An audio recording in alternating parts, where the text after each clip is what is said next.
نحكي ألو مساء الخير لنجمة ستار أكاديمي غادة، يسعد مساكي. يسعد مساك. شو أخبارك؟ إن شاء الله تمام، طمنين عليكي.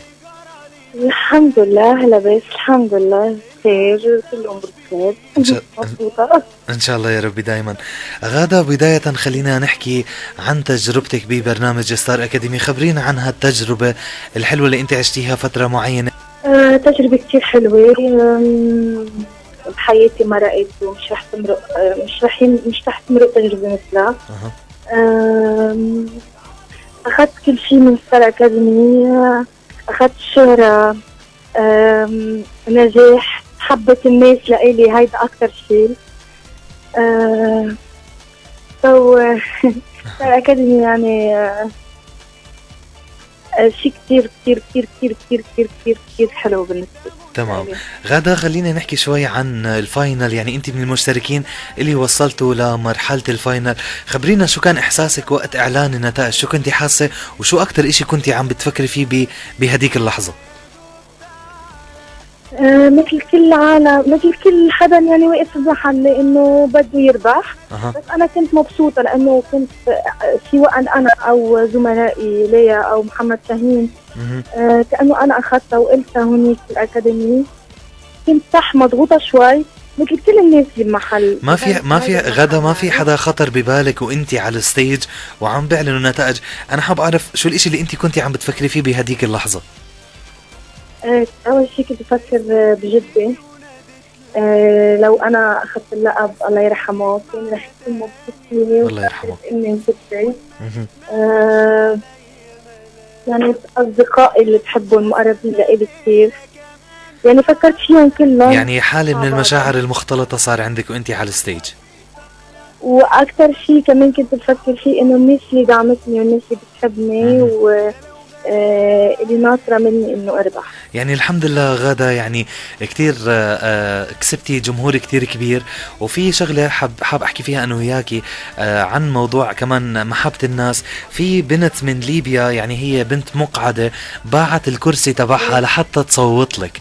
يعني شوفي هالاشي قديش كتير حلو، انه انسان مقعد باع الكرسي تبعه عشان يصوت لفنان هو حب صوته. هذا محمد كمان. يا الله. حكيتها وقلت لها، وعدتها قلت لها اول ما ان شاء الله تزبط امور بليبيا ان شاء الله رح اجيكي. حلو. ورح نقعد ورح احكي معك، وان شاء الله رح تشتري لك بدل الكرسي اللي بعتيه 1000 كرسي ان شاء الله. بلكي بتقدري تعملي عمليه، بقدر انا بوفر لك انك تعملي عمليه ان شاء الله. يا سلام عليك يا غادة.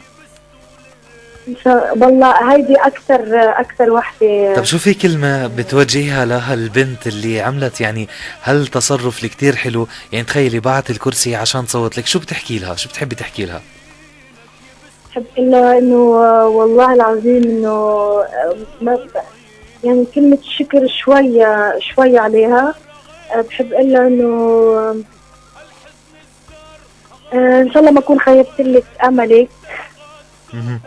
لانه انا ما ربحت بستار اكاديمي، بس انا ربحت كثير قصص كثير اشياء بستار اكاديمي. بدي اقول لها انه انا بحبك كثير، وان شاء الله يا رب يا رب يا رب ان شاء الله اقدر انه اوصل سعادة اي شيء يخليها تفرح. يا الله ان شاء الله. يعني يا غادة، دايما محبة الناس بتدوم لإلك، ودايما بتكوني انت انسانة بتحبي الخير، زي ما بتحكي الكلام الحلو اللي حكيتي لي وجهتيه للصبية اللي باعت الكرسي عشان تصوت لك.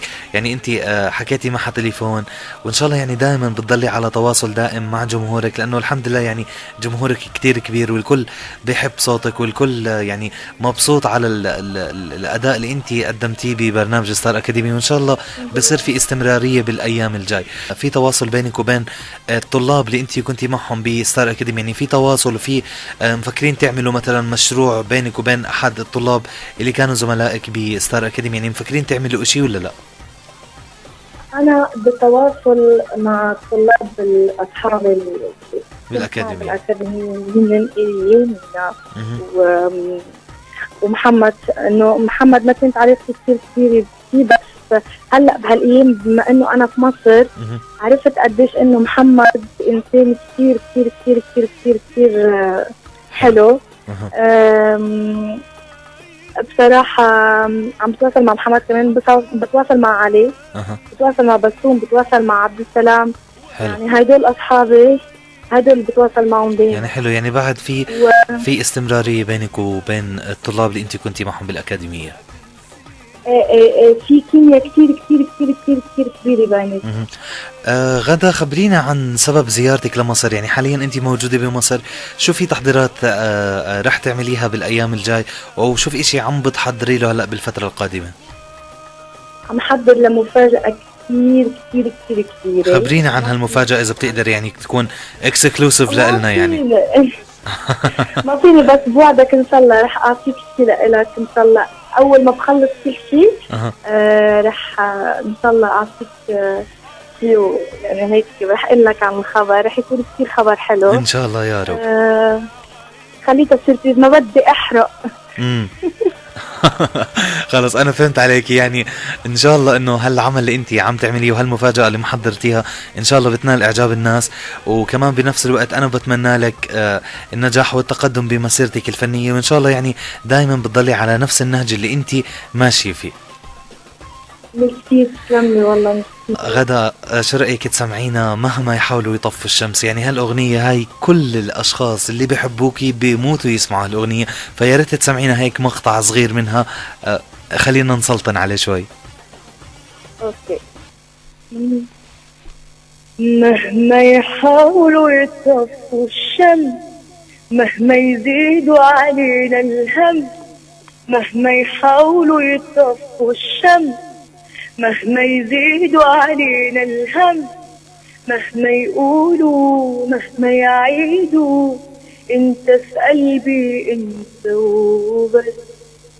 كل كلامهم مش هيأثر، وانا هبعد ولا هتغير، يمكن حتى هقرب اكتر.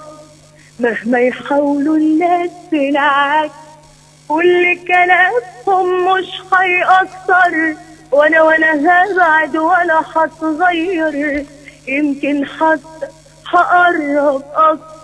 مهما يحاولوا الناس بالعكس، حبنا جوا قلوبنا بيكبر. مهما يحاولوا يطفوا الشمس، مهما يحاولوا يطفوا الشمس، مهما يحاولوا يطفوا الشمس، مهما يحاولوا يطفوا الشمس. الله عليكي، الله عليكي يا غادة. ميرسي. ان شاء الله بيسلم هالصوت، وان شاء الله دايما يعني بتكوني بنشوفك بالايام الجاي اكبر نجمة بالوطن العربي. انا عارف انك مشغولة شوي، وانت هلا رايحة بالطريق عم تحكي معنا وانت بالطريق. انا بتشكرك، اخذنا من وقتك شوي وانبسطنا فيه المميزة لبرنامج من وراء المايك، وان شاء الله يعني بالايام الجاي بنضل. ميرسي للاتصال الحلو. الله يخلي لي اياك يا رب. يعني ان شاء الله احنا بنتمنى بالايام الجاي انه غادة تكون تصل للاشي اللي بدها اياه. انا بتشكرك ومساكي سعيد، يعطيك العافية، باي باي.